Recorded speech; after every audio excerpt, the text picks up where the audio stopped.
শিক্ষক শিক্ষাবৃন্দ, আমরা কিছুদিন আগে আমরা সিনিয়র সচিব অতিরিক্ত সচিবের সাথে কথা বলেছি। তিনি আমাদেরকে আমাদের এই আন্দোলনের ক্ষমতা আমাদের কাছে পৌঁছে গেছে। তারা আমাদেরকে নিশ্চিত করেছেন যে আমাদের টিভিটা আরো 2 দিন আগে এখানে মন্ত্রণালয় প্রবেশ করছে এবং মন্ত্রণালয় এটা পৌঁছেছে এবং আগামীকালে বিশেষ মিটিং আছে। সিদ্ধান্ত আগামীকাল মিটিং এ একটা সিদ্ধান্ত হবে।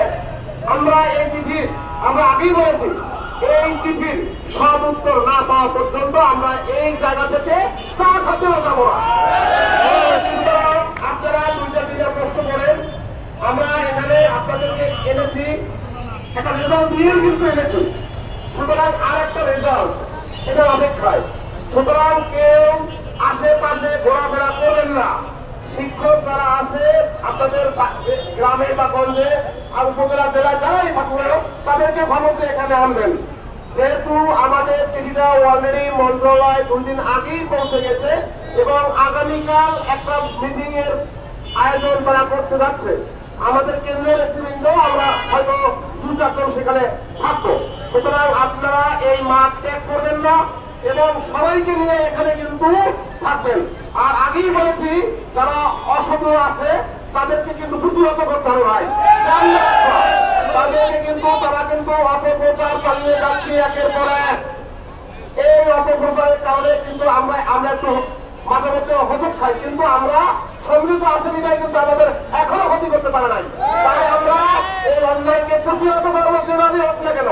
ইনশাল্লাহ আমাদের চিঠি মন্ত্রণালয় আজকে এসেছে, এপিএস ছাড় 100% আমাদেরকে নিশ্চিত করেছেন। তারা রিপোর্ট তৈরি করবেন, আজকে আমাদেরকে নিশ্চিত করেছেন।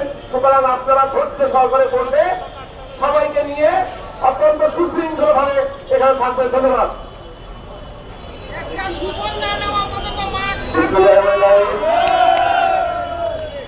সম্মানিত শিক্ষক ভাই বোনেরা,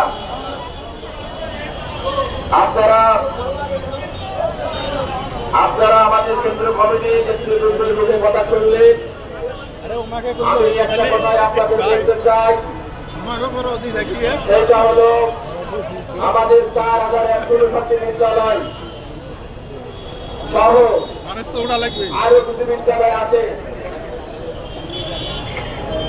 যেগুলো 27 মে 2012 সালের পূর্বে প্রতিষ্ঠিত এবং জমিন আছে এই বিদ্যালয়গুলো। সুতরাং আপনারা এখানে যারা আছেন, যারা এসেছেন, আপনারা যারা এখানে এসেছেন, আমি বাংলাদেশ বেসরকারি প্রাথমিক শিক্ষক সমিতির পক্ষে প্রত্যেকে চেষ্টা করেন একজন ব্যক্তি দ্বারা নামিকা নিয়ে আসার জন্য। আমি আপনাদেরকে অনুরোধ করছি, প্রত্যেকে আর একজন করে টিচার নিয়ে আসার চেষ্টা করেন।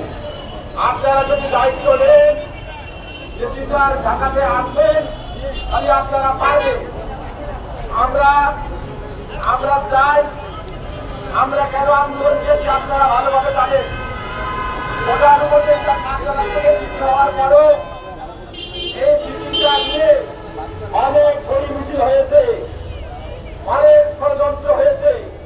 সেখানে আমাদের শিক্ষকদের কুলাঙ্গারা দায়ী। এই শিক্ষকদের জীবন নিয়ে পৃথিবী খেলেছে দীর্ঘ সময় ধরে। সুতরাং আমরা এই শিক্ষকদের জীবন নিয়ে পৃথিবী খেলতে দেব না। কোন ষড়যন্ত্র আমরা যত বড় হোক যেখানে সেটা ঢুকে যাবো ইনশাআল্লাহ। সংগ্রামী ভাইয়েরা, এখন আপনারা